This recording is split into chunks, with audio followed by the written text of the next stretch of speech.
Assalamualaikum warahmatullahi wabarakatuh, sobat sawit semua.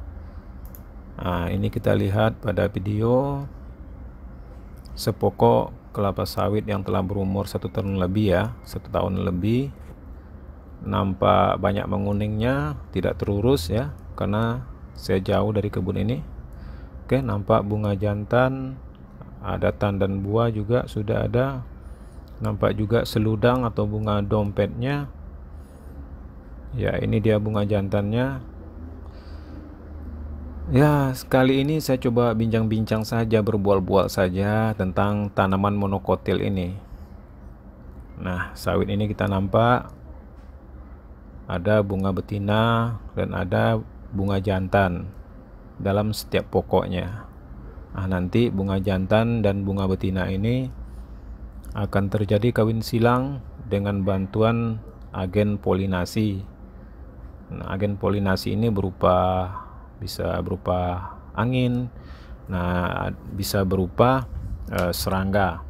Dan nanti serangga yang ada di kebun kita itu harus ada jumlah minimalnya juga ya, sehingga penyerbukannya menjadi sempurna pada setiap pokok-pokok yang ada pada kebun sawit kita.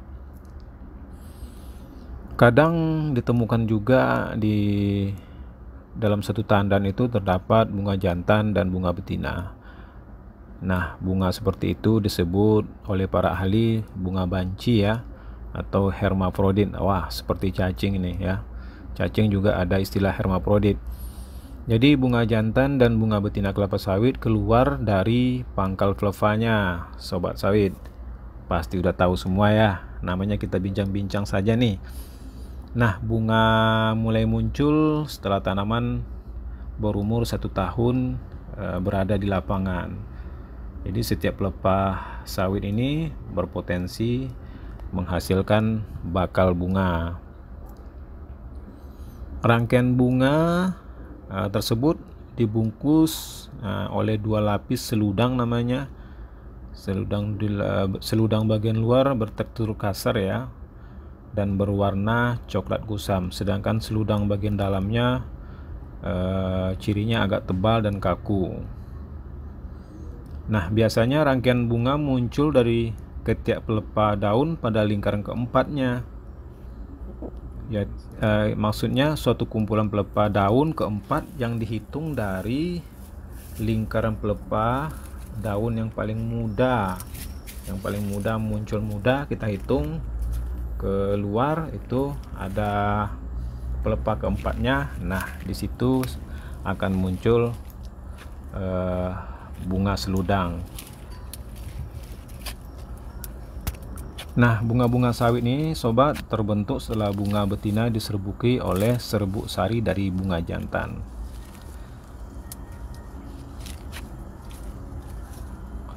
Nanti buah sawit yang terbentuk akan berkembang baik dari segi ukuran, beratnya hingga 100 hari ke depan.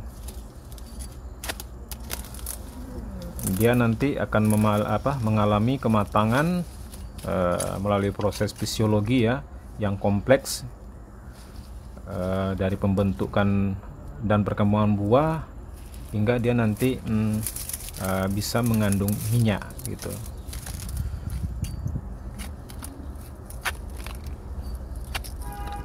Nah, kematangan buah ini juga nanti ditunjukkan dengan ditandai membrondolnya buah dari tandan secara alami ya.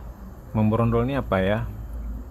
Memipil ya, terurai, memburai sendirinya, jatuh ya, jatuh sendirinya dari tandan ke tanah. Nah, itu tanda buah sudah matang. Nah, bunga dompet atau bakal bunga ini merupakan calon bunga dari tanaman kelapa sawit sobat, yang masih terbungkus oleh seludang. Nah, ketika dia berada dalam seludang ini kita belum bisa menentukan apakah dia kelamin jantan atau bunga betina. Nah, kalau kita amati secara terus-menerus menunjukkan bahwa waktu yang diperlukan dari daun satu hingga terbentuknya bakal bunga adalah sekitar 232 hari. Nah, bunga mulai dapat ditentukan identitas kelaminnya pada saat bunga pecah di seludangnya.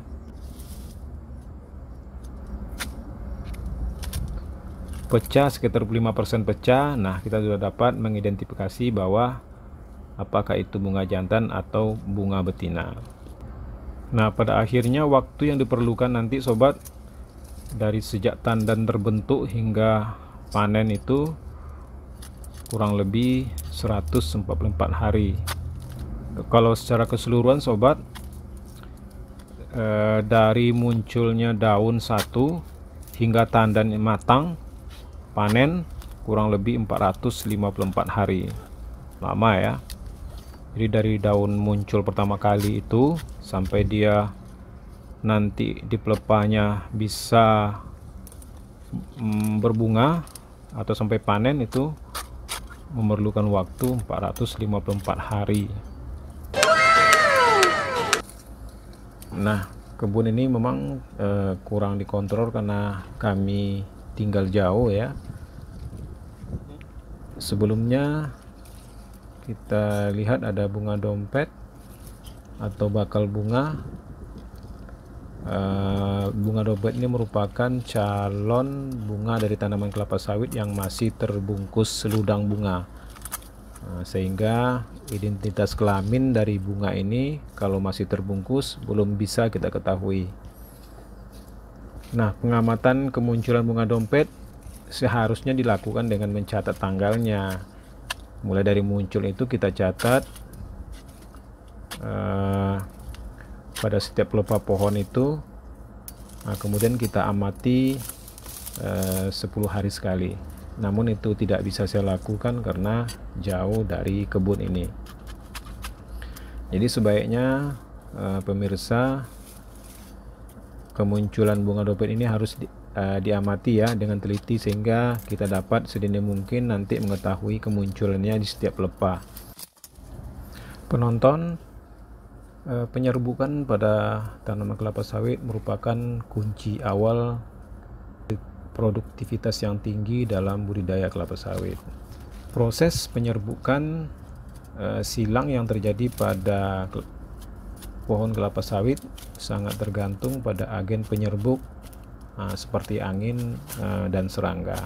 Dan keberhasilan penyerbukan juga katanya ditentukan oleh beberapa faktor, yaitu bahan tanamannya, ketersediaan polen kelapa sawit, dan iklim mikro, terutama suhu dan identitas cahaya juga sangat diperlukan ketika proses penyerbukan.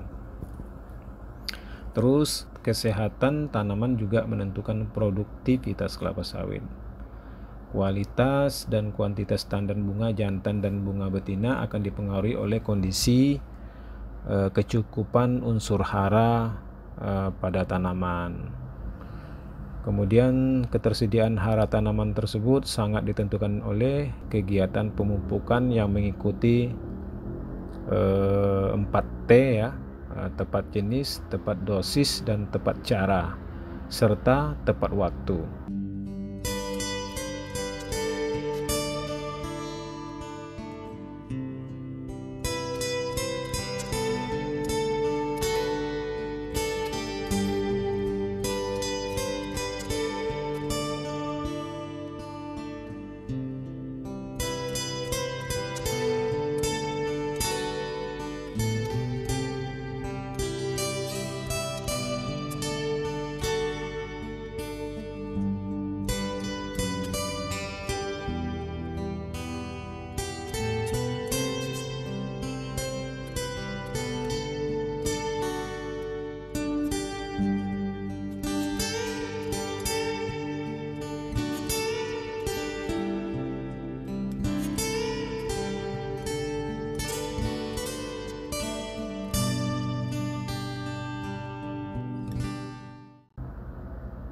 Nah, ini kebun ini juga mengalami kondisi cukup buruk ya di awal-awalnya karena sering terjadi penunda pemupukan dan tidak berkesinambungan. Nah, ini jadinya mempengaruhi kesehatan tanaman terhadap karakteristik tandan buah segar yang terbentuk nantinya, karena kekurangan unsur hara beberapa waktu karena terjadinya penundaan. Jadi sebaiknya kebun sobat memperhatikan yang 4T tadi ya. Jadi tepat jenis, tepat dosis, tepat cara, dan tepat waktu ketika memelihara tanaman kelapa sawit. Tanaman kelapa sawit itu harus subur ya, tidak boleh kurus. Kalau subur, gemuk, tentu kecukupan polen untuk penyerbukan bunga betina akan menjadi optimal.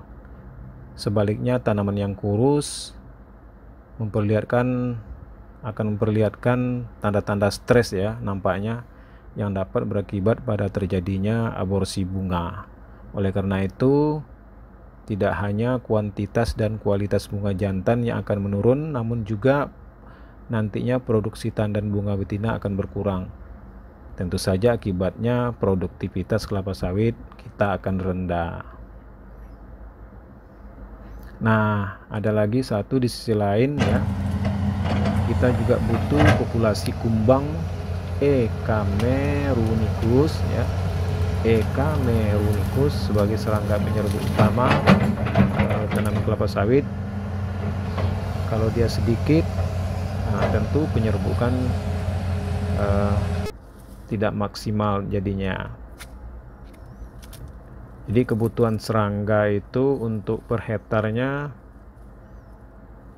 minimal 20.000 kumbang ya per hektar, sehingga dapat memenuhi penyerbukan alami dengan terbentuknya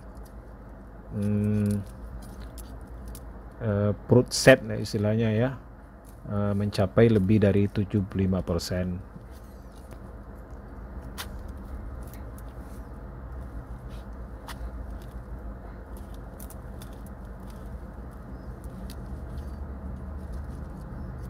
Oke, demikian yang dapat kami sampaikan pada kesempatan kali ini. Semoga apa yang kami sampaikan sedikit banyak menambah wawasan kita. Lebih dan kurang. Nah, kesimpulannya, kesehatan tanaman perlu kita jaga karena sangat mempengaruhi performa tandan buah kelapa sawit yang akan dihasilkan nantinya. Pada tanaman yang kurus, nilai fruit setnya menuju fruit tubang, menuju tandan lebih rendah dibandingkan dengan tanaman yang jagur ya. Nilai fruit set dan fruit tubang ini akan semakin tinggi dengan bertambahnya umur tanaman. Jadi fruit set kelapa sawit yang terbentuk sangat dipengaruhi oleh produksi dan viabilitas polen ya dari bunga jantan, mekar, dan kecukupan populasi penyerbuk seperti kumbang E. camerunicus yang selalu di atas 20.000 kumbang per hektarnya. Itulah standarnya. Sedangkan fruit tubang sangat dipengaruhi oleh kondisi hara dalam tanah dan daun. Jadi tandan itu, kebesarannya tandan, bening dan suburnya besarnya tandan buah itu dipengaruhi oleh kondisi hara dalam tanah dan daun. Jadi kita juga harus memperhatikan pemupukan 4T yang saya bilang di awal tadi ya, yang mana 4T ya, tepat jenis, tepat dosis, dan tepat cara, serta tepat waktu.